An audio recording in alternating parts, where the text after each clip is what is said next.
Bueno, buenos días a todos. Eh, Sé que alguna vez dije, en alguna esta semana dije que por ahí ustedes tenían que estudiar fiebre del libro directamente, pero bueno, hice una pequeña charla,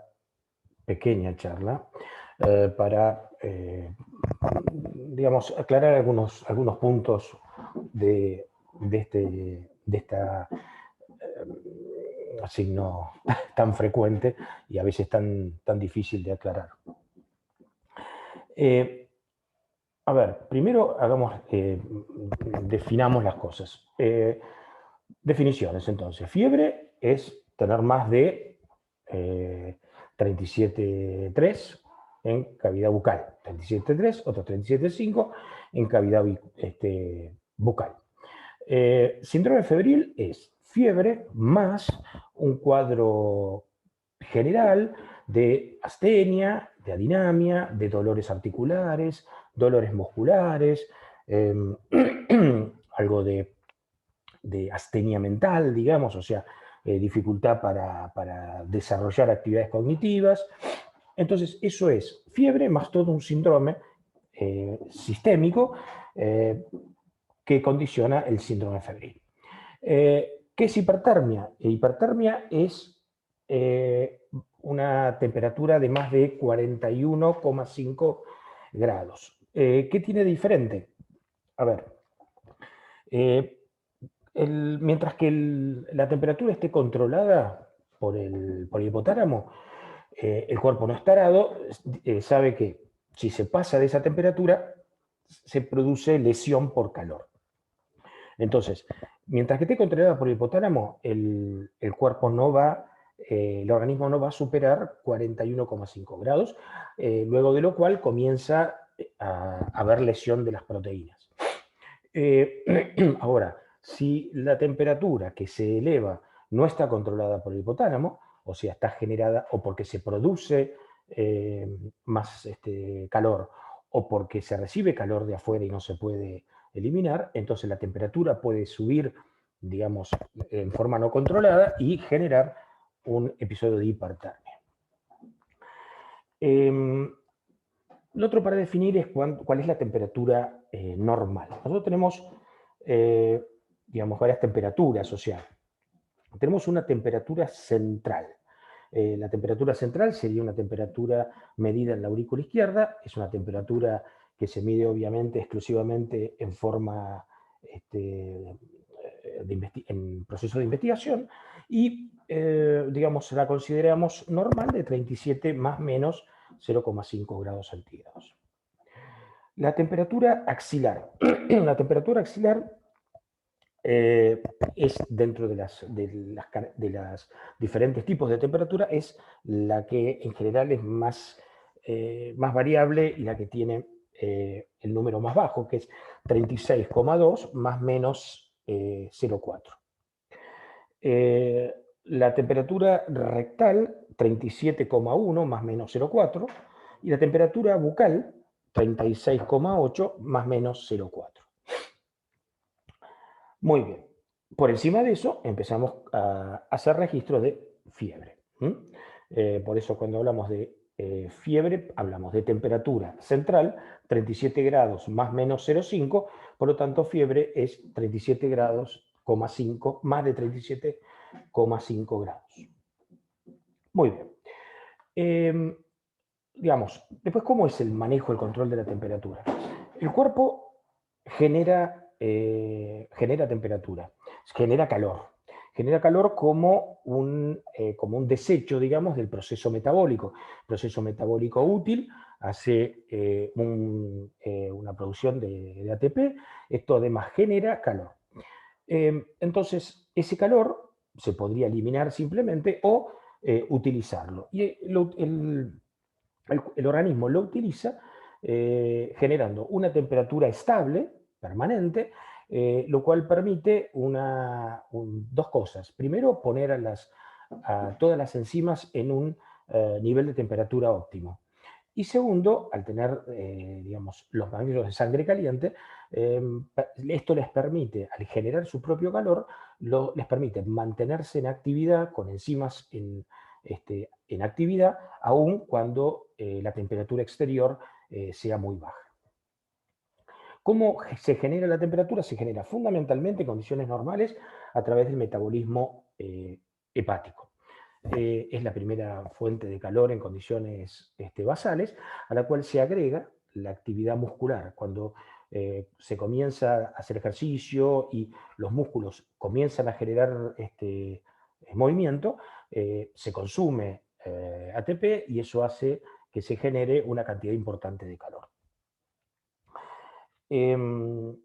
Cuando esa temperatura o ese calor, mejor dicho, se necesita perder porque el organismo está generando digamos, un balance positivo de calor, por lo tanto tiene que eliminarse. ¿Cómo se elimina? El calor se difunde a través del cuerpo, a través de la sangre, entonces la sangre o se pone superficial cuando tenemos que eliminar calor, entonces se produce una vasodilatación superficial, la sangre va a la zona superficial y se pierde. Si debemos ahorrar calor, se produce una vasoconstricción superficial, la sangre pasa por debajo del cerebro subcutáneo y es como si nos pusiéramos un abrigo, o sea, generamos a través de la grasa y la piel una barrera para la pérdida de calor. Después vamos a ver que hay otros elementos. Y tenemos además, cuando nosotros queremos perder calor, además de la piel que se vasodilata y por lo tanto tenemos sangre caliente, digamos, en la superficie de la piel, tenemos varias formas de pérdida de calor. Hay dos, una más bien que no tiene demasiada importancia, que es la convección, o sea, la capacidad de calentar el ambiente o elementos a distancia, o la evaporación. La evaporación es probablemente la forma más práctica y la más útil en la pérdida de calor. Entonces, las glándulas sudoríparas mojan la piel y este líquido, esta sudoración, cuando se evapora, pasa de líquido a gaseoso y enfría la superficie sobre la cual está. Esta es una forma de perder calor extremadamente efectiva. Yo les digo a ustedes que en cualquier momento que tengan calor, ustedes se mojan permanentemente y se ponen frente a un ventilador. Y en un rato van a ver que empiezan a tener frío a pesar de una temperatura exterior importante. Entonces, tenemos una producción de calor a través del hígado y de la parte muscular, una pérdida de calor a través de la piel. Si la pérdida tiene que ser mayor, la sangre va en su forma superficial y se transpira. Si la pérdida de calor tiene que ser menor, la sangre va por más profundo, por vías más profundas y además está la piloerección, que también, digamos, en los animales, no tanto en nosotros, también aumenta la aislación, digamos, de la piel y superficie. Y además de la producción y de la pérdida, tenemos un control. O sea, en el hipotálamo, el centro hipotalámico recibe aferencias nerviosas de la zona del cuerpo y además sensa la temperatura de la sangre que rodea la zona del hipotálamo, con lo cual tiene dos aferencias, para lo cual regula la producción o la eliminación de calor de acuerdo a la cantidad de calor que tenga el cuerpo. Hablamos de fisiopatología, o sea, cómo se produce la fiebre. Nosotros hablamos de pirógenos exógenos y citoquinas y endógenos. Antes se decía pirógenos exógenos y endógenos. Los pirógenos exógenos son obviamente pirógenos que vienen de los virus, de las bacterias, de los hongos, o sea, sustancias proteicas que entran al cuerpo, van a la sangre y generan una reacción a nivel hipotalámico que produce calor. Las citoquinas endógenas, antes bueno, antes se las llamaba, como les decía, los pirógenos endógenos, en realidad son mediadores, interleuquinas, citoquinas, que lo que hacen es transmitir a veces ese estímulo al hipotálamo de una zona infectada o a través de la liberación en un proceso bacteriano o viral, o muchas veces en procesos no infecciosos, inmunológicos, inflamatorios, por traumatismo, calor, etcétera. Esas citoquinas endógenas también viajan hasta la zona del hipotálamo y generan un cambio para aumentar la temperatura. ¿Cuál es ese cambio? Es llegar al endotelio del hipotálamo. Antes se pensaba que todas estas citoquinas entraban, aparentemente no. Al llegar reacciona sobre el endotelio hipotalámico y ese endotelio hipotalámico genera una producción de prostaglandinas. Esas prostaglandinas pueden ser locales alrededor del hipotálamo, lo cual, digamos, resetea el hipotálamo, ahora lo vamos a explicar, o sistémicas, y probablemente esas prostaglandinas sistémicas sean las responsables del resto del síndrome febril. Esta producción de prostaglandina E2 a nivel local aumenta la producción de AMP cíclico, y este AMP cíclico, digamos, regula o, como decíamos, resetea el hipotálamo. Supongamos que hay un cuadro infeccioso, hay pirógenos exógenos, esos pirógenos exógenos también liberan citoquinas endógenas, llega al hipotálamo, se produce prostaglandina E2 en forma local, esto aumenta el AMP cíclico, y ¿qué es lo que pasa? El centro termorregulador hipotalámico se resetea de 37,5 central a 39,5, 37,5 grados a 39 grados. Entonces, cuando se resetea el hipotálamo, el centro termorregulador, el cuerpo dice, a ver, nosotros tenemos que estar en 39 grados y estamos en 37,5. Entonces, da sensación de frío, el hipotálamo comienza a guardar calor, el paciente se pone con piloerección, se pone pálido y comienza a tener escalofríos. Esos escalofríos son contracciones tónicas o clónicas musculares. Cuando yo tiemblo es clónica, y esa producción de calor a nivel muscular, porque obviamente el calor hepático no se puede aumentar a voluntad, entonces sí el muscular, que en definitiva aumenta la producción de calor, una producción de calor que no se pierde, la temperatura sube, la temperatura corporal sube a 39 grados, y ahí es cuando nosotros dejamos de temblar, porque llegamos a la temperatura que supuestamente es la indicada, no, supuestamente no, es la indicada por el hipotálamo para ese momento en el cuerpo. Muy bien, si vamos a suponer que nos dan una aspirina, un ibuprofeno, un paracetamol, o simplemente disminuye o desaparece el estímulo de citoquinas endógenas, el hipotálamo, el centro termorregulador hipotalámico baja, digamos, otra vez a 37,5. Entonces yo tengo el cuerpo a 39 grados y el termostato bajó a 37,5. Tengo un exceso de calor, corporal, con lo cual de pronto siento calor, me saco todas las sábanas, empiezo a transpirar, me vasodilato, o sea, me pongo colorado, caliente, me vasodilato y pierdo temperatura hasta que la temperatura llega otra vez a, pierdo calor y la temperatura llega otra vez a 37,5. En ese momento dejo de transpirar y todo vuelve a un equilibrio. Bien.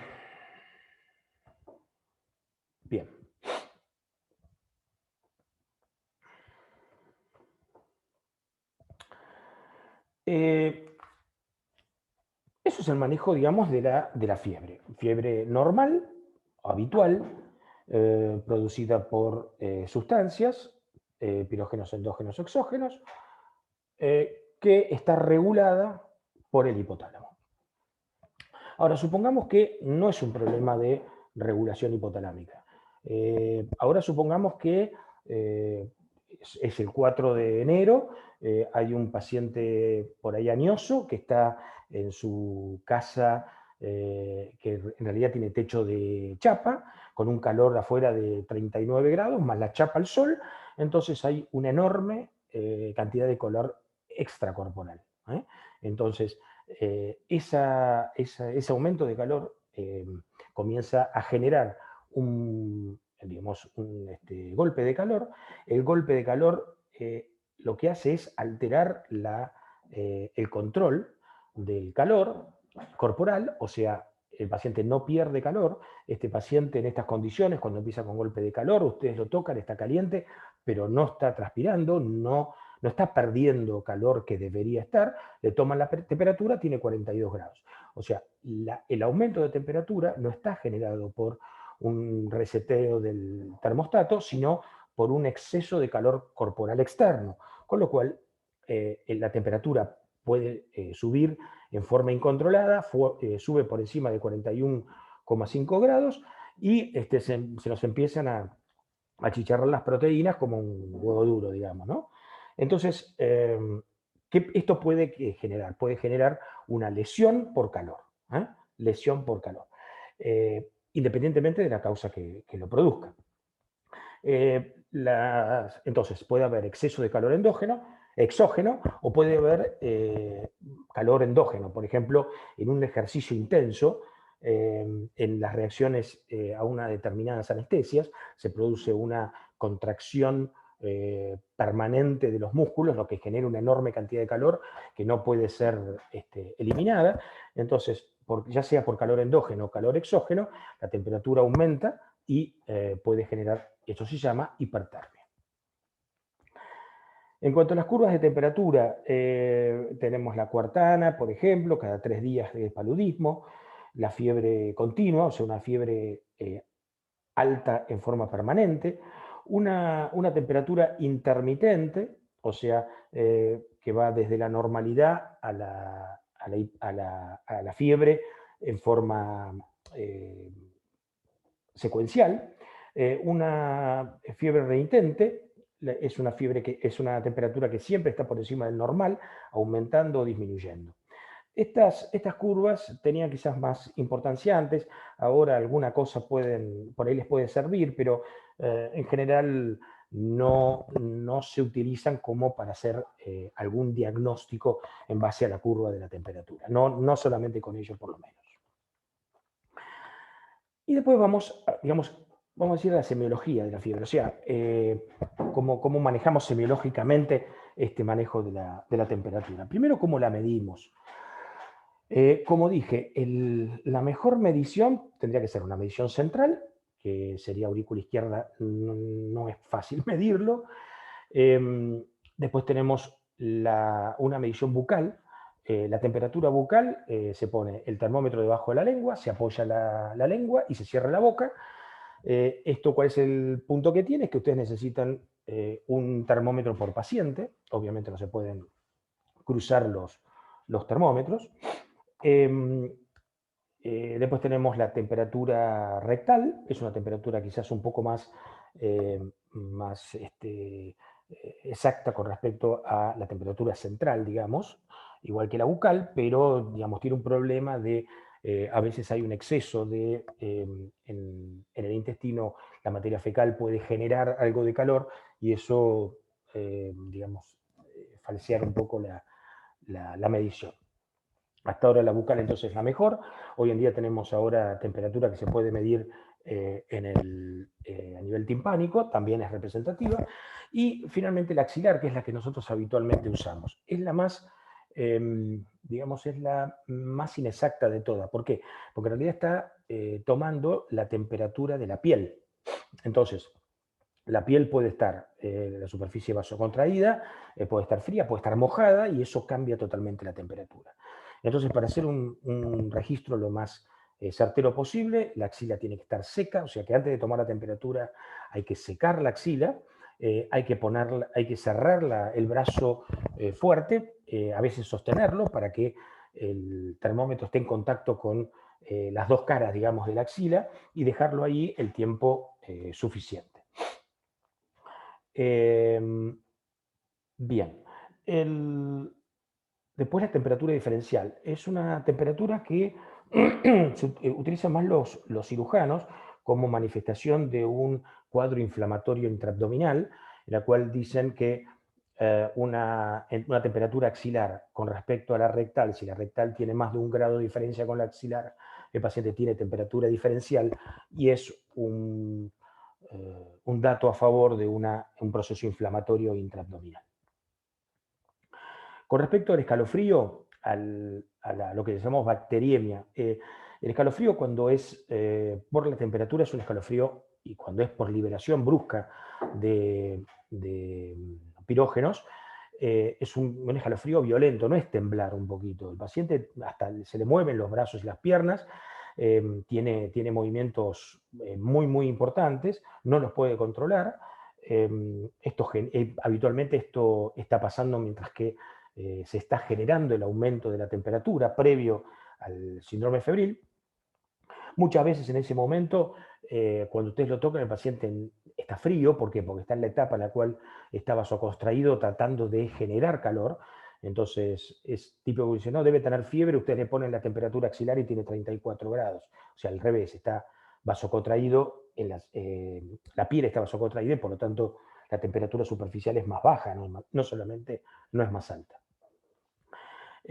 Con respecto a la frecuencia cardíaca, en general se dice que por cada grado que sube la temperatura aumenta la frecuencia cardíaca 10 latidos por minuto, solamente dependiendo digamos, del estímulo que genera el aumento de la temperatura, el estímulo a nivel de la frecuencia cardíaca por aumento metabólico, digamos. El ritmo circadiano tiene bastante importancia, y más cuando uno trata de ser más preciso con la temperatura. Habitualmente la temperatura es más baja a la mañana, es más alta a la tarde-noche, y eso también a veces se respeta con respecto a la fiebre. O sea, los pacientes tienen más fiebre, tienen fiebre tanto a la mañana como a la noche, pero tienen más fiebre a la noche que a la mañana, o a veces los pacientes tienen uno espera que la temperatura les suba, a veces solamente a la tarde-noche. ¿Por qué? Porque están respetando el ritmo circadiano. Si la fiebre tiene un estímulo muy importante, el ritmo circadiano se pierde y es un signo que, digamos, el proceso inflamatorio tiene mayor significación. Cuando hablamos de fiebre aguda o fiebre de origen desconocido, fiebre aguda, fiebre de comienzo rápido y habitualmente de resolución rápida también. Cuando hablamos de fiebre de origen desconocido, es todo un tema que, digamos, se discutió mucho por muchos años. En realidad, hoy en día ya tiene una serie de características que tratan de determinar un cuadro en el cual la temperatura es prácticamente la única manifestación clínica de una enfermedad determinada. O sea, son pacientes que tienen fiebre y nada más. Cuando uno los evalúa, a veces la fiebre no tiene un origen muy claro. Esa fiebre, a pesar de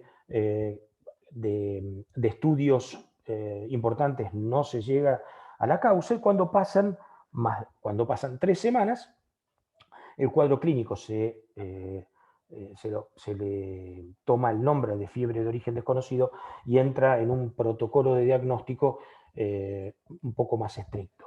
El diagnóstico de fiebre de origen desconocido es más de 3 semanas de fiebre, más de 38,3 en por lo menos 2 oportunidades, que el paciente no esté inmunocomprometido. Hoy en día los pacientes, hay cada vez más pacientes inmunocomprometidos. Digamos, por ejemplo, por la gran respuesta que tienen, por ejemplo, los tratamientos antivirales, antirretrovirales en pacientes con HIV, cómo los pacientes tienen una evolución muchísimo más larga en los tratamientos en las enfermedades autoinmunes o las enfermedades oncológicas. O sea, hay cada vez más pacientes que son inmunocomprometidos y eso hace que, digamos, la evaluación de la fiebre de un paciente inmunocomprometido sea distinta del paciente con compromiso, sin compromiso de su inmunidad. Las etiologías cambian, las manifestaciones clínicas cambian, entonces, para hacer fiebre de origen desconocido, descartamos los pacientes inmunocomprometidos, los cuales, a su vez, pueden no tener temperatura. El paciente inmunocomprometido puede tener una infección importante y no desarrollar fiebre. Y los pacientes ancianos también a veces tienen un cuadro infeccioso importante.